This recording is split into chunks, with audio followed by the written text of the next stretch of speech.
মাছগুলো দেখো কত টাটকা, একদম খুব সুন্দর টাটকা মাছগুলো। দিয়ে দেবো হলুদ, আমি এখানেই মাখিয়ে নেব, নিয়ে তারপরে বসিয়ে দেব। নুন দিয়ে দিচ্ছি পরিমাণ মতন। এরকম মাছ মানে ভাপা এটা বলে, মাছ ভাপাটা করে খেলে এবারে এত সুন্দর লাগে, গরম ভাতে তো খুবই সুন্দর লাগে। গালিয়ে দিচ্ছি, একটু ঝাল ঝাল হলে ভালো লাগে। আর একটুখানি বসানো থাকবে, তারপরে নামিয়ে নেব। বন্ধুরা একবার গ্রেভিটা দেখো, গ্রেভি একদম দারুণ হয়েছে। অবশ্যই বাড়িতে এরকম করবা, খুব শর্টকাটে রান্না, সিম্পলভাবে।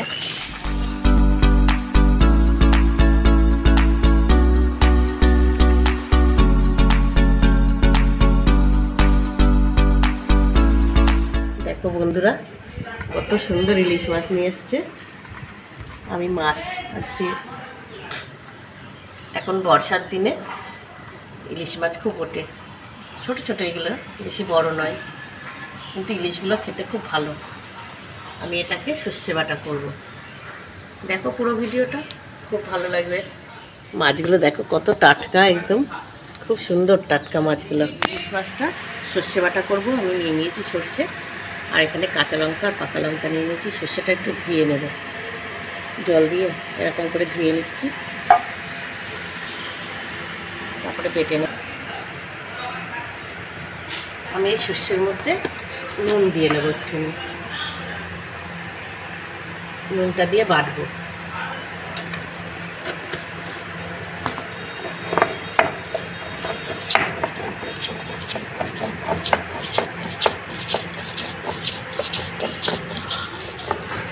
সর্ষেটাই ভালো করে বেটে নেব। আর এই মাছগুলো, ইলিশ মাছগুলো ছোটো তাই খেয়েছে, গঙ্গার ইলিশ। ইলিশগুলো খুব সুন্দর, মানে খেতে এতটা টেস্টি, যেটাই করবো সেটাই ভালো লাগবে। আমি আজকে সর্ষে বাটা করবো, কাঁচা লঙ্কা সর্ষে বাটা দিয়ে এটা খেতে দারুণ লাগে। সর্ষেটা নুন দিয়ে বাটলে পরে টিটকুটে হয় না, খেতে কিচ্ছু হয় না, খুব সুন্দর হয়। তাই আমি নুন দিয়ে নিলাম, একটু নুন আর কাঁচা লঙ্কা পাকা লঙ্কা দিয়ে বাটছি। আমি মাছগুলো কেটে হালকা হলুদ নুন দিয়ে দিয়েছিলাম, মাখিয়ে রেখে দিয়েছিলাম। এখন আমি মাছটা পুরো মাখিয়ে নেব। আমি এখানে বাটনাটা করে নিয়েছি, এই যে বাটনাটা, এখানে কাঁচা লঙ্কা আর সর্ষে নুন দিয়ে বেটে নিয়ে এসেছি। দিয়ে দেবো হলুদ, আমি এখানেই মাখিয়ে নেব, নিয়ে তারপরে বসিয়ে দেব। নুন দিয়ে দিচ্ছি পরিমাণ মতন, দিয়ে দিচ্ছি তেল, দেবো দুটো কাঁচা লঙ্কা চিড়ে দিয়েছি, আর দিয়ে দিচ্ছি সর্ষে বাটাটা। সর্ষে বাটাটা দিয়ে আমি ভালো করে মাখিয়ে নেব, মাছের গায়ে যাতে ভালো করে মেখে যায়। মাখিয়ে আমি এরকম করে ঢাকা দিয়ে বসিয়ে দেব। মাছটা আমার ভালো করে মাখানো হয়ে গেছে, আর একটুখানি বাটনার জলটা আছে দিয়ে দেবো। এরকম মাছ মানে ভাপা এটা বলে, মাছ ভাপাটা করে খেলে এবারে এত সুন্দর লাগে, গরম ভাতে তো খুবই সুন্দর লাগে। আমি এই বাটনা করার জলটা দিয়ে দিচ্ছি।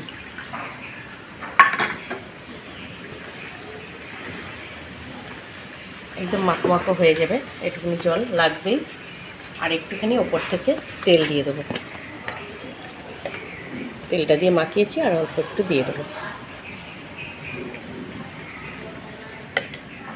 আমি গ্যাসটা জ্বালিয়ে বসিয়ে দিয়েছি। আমি ঢাকনাটা দিয়ে ঢাকা দিয়ে দিচ্ছি, 10 মিনিট মতন ঢাকা দিয়ে রাখবো, আস্তে আস্তে হবে।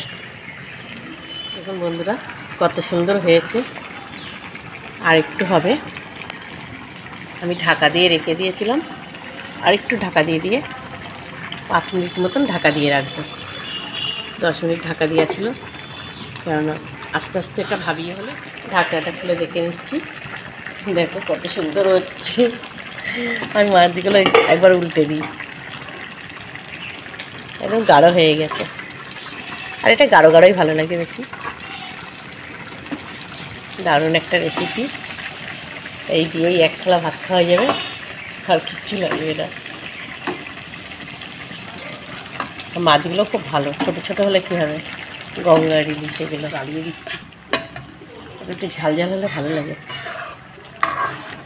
আর একটুখানি বসানো থাকবে, তারপরে নামিয়ে নেব।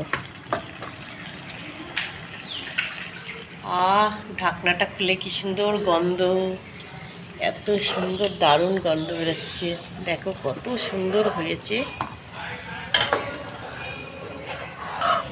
মাছটা হয়ে গেছে, দেখো লেজা, আর এগুলো